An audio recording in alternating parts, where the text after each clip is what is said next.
ብዙ ዕውቀት ኖሮ ሳለ በንግግር ችሎታ ማነስ ምክንያት ብቻ ሰው ፊት ስትናገር የምትናገረው ነገር ጠፍቶብህ ያው የንግግር ችሎታ ተሰጥኦ ብቻም ሳይሆን በየጊዜው የምናዳብረው ስኪል ነው። እንዴት ነው በ30 ቀን ውስጥ የንግግር ችሎታችንን አሁን ካለበት ደረጃ ወደ ከፍተኛ ደረጃ ልናሸጋግረው የምንችለው የሚለውን ነገር ነው እንግዲህ ዛሬ በቪዲዮአችን ላይ የምንመለከተው ማለት ነው።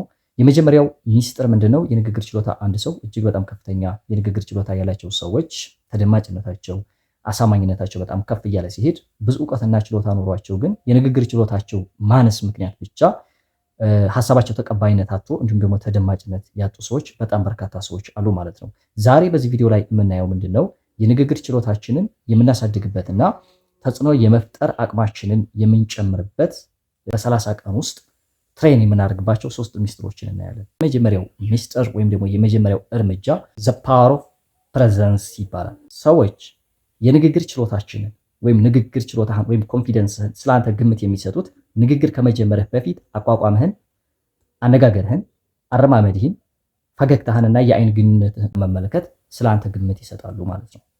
ስለዚህ ምንድነው የምናደርገው? የመጀመሪያው ፕራክቲካል የሆነ ነገር ጧት ፊት በመቆም በየቀኑ የአይን ግንኙነት አይንህን እያየህ ወይም የራስህን አይን እየተመለከትክ እና ፈገግ እያልክ ንግግር መለማመድ ነው። ምን ታደርጋላችሁ? በፊት ለፊታችሁ ላይ መስታወት ታዘጋጃላችሁ። መስታወት ፊት ቆሙና በየቀኑ ፊታችሁን እያያችሁ የራሳችሁን አይን እየተመለከታችሁ ንግግር እያደረጋችሁ ለራሳችሁ የንግግር ችሎታችሁ ማሳደግ ነው።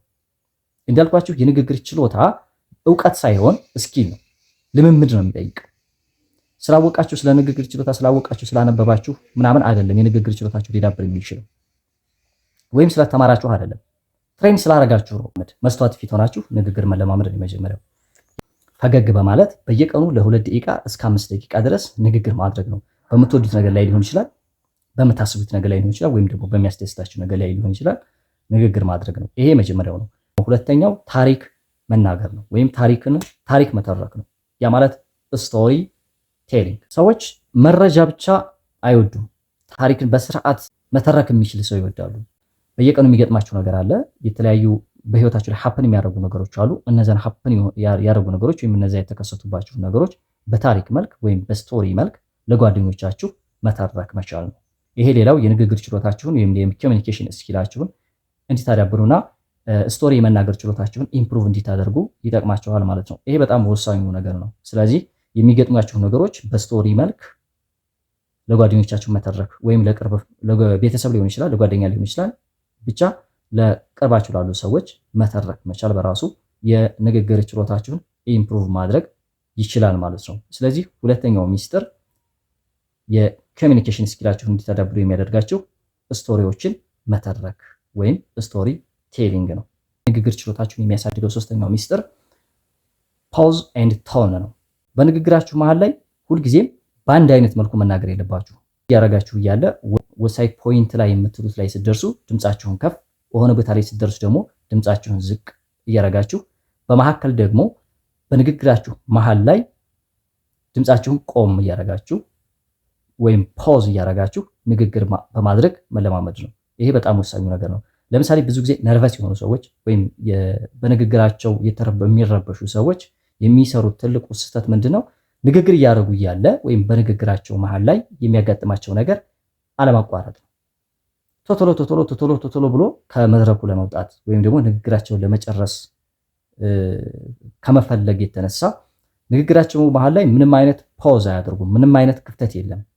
የንግግራችሁን ከሚያሳምሩላችሁ ነገሮች ወይም የንግግር አቅማችሁን ከፍ ከሚያደርጉ ነገሮች ውስጥ አንዱ የሰዎችን አቅምና ችሎታ፣ የሰዎችን አቴንሽን ይዛችሁ ለብዙ ሰከንዶች ለብዙ ደቂቃዎች እንድትቆዩ የሚያደርጋችሁ ነገር እየተናገራችሁ እያለ በንግግራችሁ መሃል ላይ ቆም እያራችሁ ወይም ፖዝ እያረጋችሁ መናገር ነው። ይሄ በጣም ወሳኙ ነገር ነው። ምክንያቱም ሰዎች ፖዝ ስታደርጉ ደግሞ ምን ሊል ነው የሚል ኪዩሪዮሲቲ ይፈጥራል። ስለዚህ በንግግራችሁ መሃል ላይ ቆም እያረጋችሁ ምራቃችሁን ጓጥ እያረጋችሁ መናገርን መለማመድ አለባችሁ እንጂ ቶሎ ጀምራችሁ በፍጥነት እየተናገራችሁ መሃል ላይ ምንም አይነት ክፍተት የማትሰጡ ከሆነ ነርቨስ እንዲሆናችሁ እንደተረበሻችሁ ኦርጋናይዝ የሆነ ንግግር እንድታደርጉ ያደርጋችኋል ማለት ነው። ስለዚህ ከአንደኛው ሐሳብ ወደ ሌላኛው ሐሳብ ሽግግር ስታደርጉ መሃል ላይ ሐሳባችሁን ኦርጋናይዝ ለማድረግ መሃል ላይ ፓውዝ ማድረግን መለማመድ ያስፈልጋል ማለት ነው። ይህንን ነገር ልትለማመዱ የምትችሉት ግን በቤታችሁ ወይም ደግሞ በራሳችሁ ነው ማለት ነው። ከፍ ዝቅ ማድረግ ይኖርባችኋል እንጂ በአንድ አይነት ቶን መናገር የለባችሁም ማለት ነው። ስለዚህ እነዚህ 3 ወሳኝ ሚስጥሮች የንግግር ችሎታችሁን ከአንድ ስቴፕ ወደ ሌላ ደረጃ ከፍ የሚያደርጉ ሚስጥሮች ናቸው። በሌላ ጊዜ በሌላ ቪዲዮ እንገናኛለን። እስከዛው ድረስ ሰላም።